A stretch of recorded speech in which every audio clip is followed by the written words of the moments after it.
Good morning and welcome to day 8 of the Lent reflections that I am taking you through this Lent season. Today we're going to be looking at Luke's Gospel, and it is from chapter 20 verses 9 to 26. The first part of this is Luke's retelling of the parable of the tenants that we heard a couple of days ago.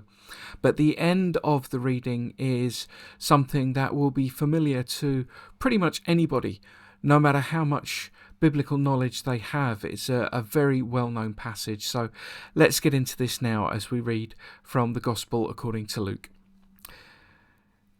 He went on to tell the people this parable. A man planted a vineyard, rented it to some farmers, and went away for a long time. At harvest time he sent a servant to the tenants so they would give him some of the fruit of the vineyard. But the tenants beat him and sent him away empty-handed.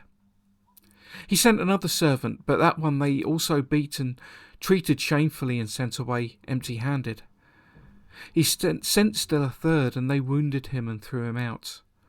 Then the owner of the vineyard said, "What shall I do? I will send my son, whom I love. Perhaps they'll respect him." But when the tenants saw him, they talked the matter over. "This is the heir," they said. "Let us kill him, and the inheritance will be ours."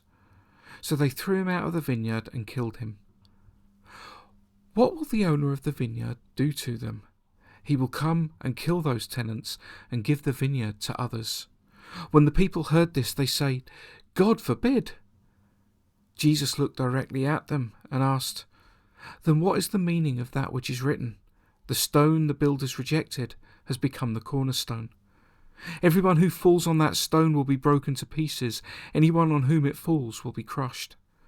The teachers of the law and the chief priests looked for a way to arrest him immediately because they knew that he had spoken this parable against them, but they were afraid of the people. Keeping a close watch on him, they sent spies who pretended to be sincere. They hoped to catch Jesus in something he said, so they might hand him over to the power and authority of the governor. So the spies questioned him. "Teacher, we know that you speak and teach what is right, and that you do not show partiality, but teach the way of God in accordance with the truth. Is it right for us to pay taxes to Caesar or not?" He saw through their duplicity and said to them, "Show me a denarius. Whose image and inscription are on it?" "Caesar's," they replied. He said to them, "Then give back to Caesar what is Caesar's, and to God what is God's." They were unable to trap him in what he had said there in public, and astonished by his answer, they became silent. Amen. May God bless to us this reading from his holy words.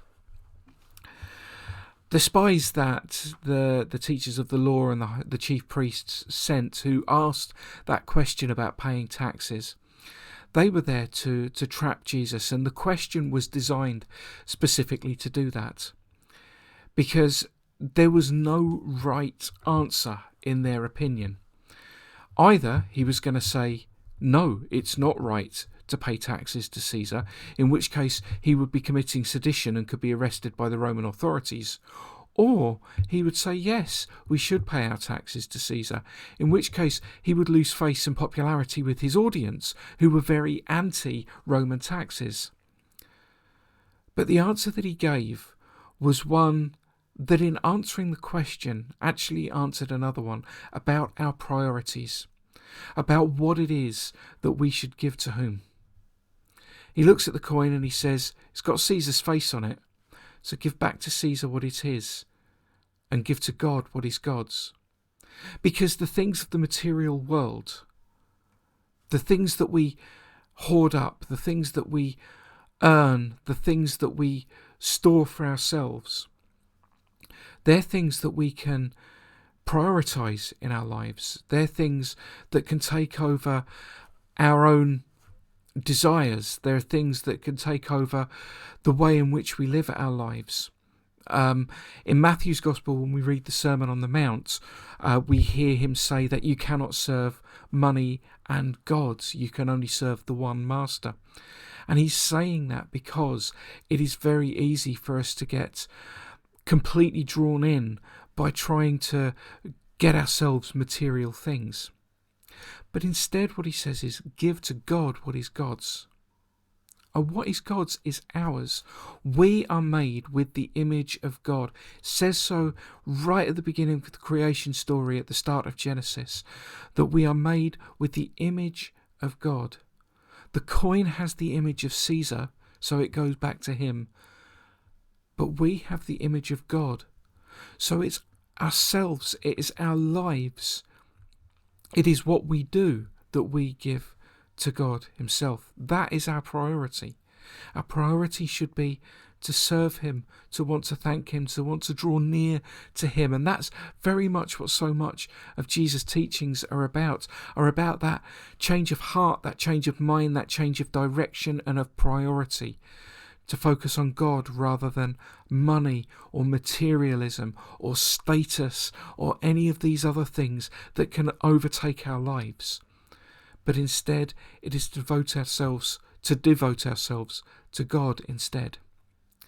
And so, whilst it's easy to read this passage and say, well, it's telling us that we have to pay our taxes, that's not really what the point of it is. Yes, absolutely, that is an interpretation that is perfectly valid, but it wasn't the main thrust of what Jesus is saying here. Jesus is saying, paying taxes, not paying taxes, don't get hung up on what we're doing with our money, about giving our money to other people. Don't get hung up on that, okay? We shouldn't worry about hoarding for ourselves our material goods.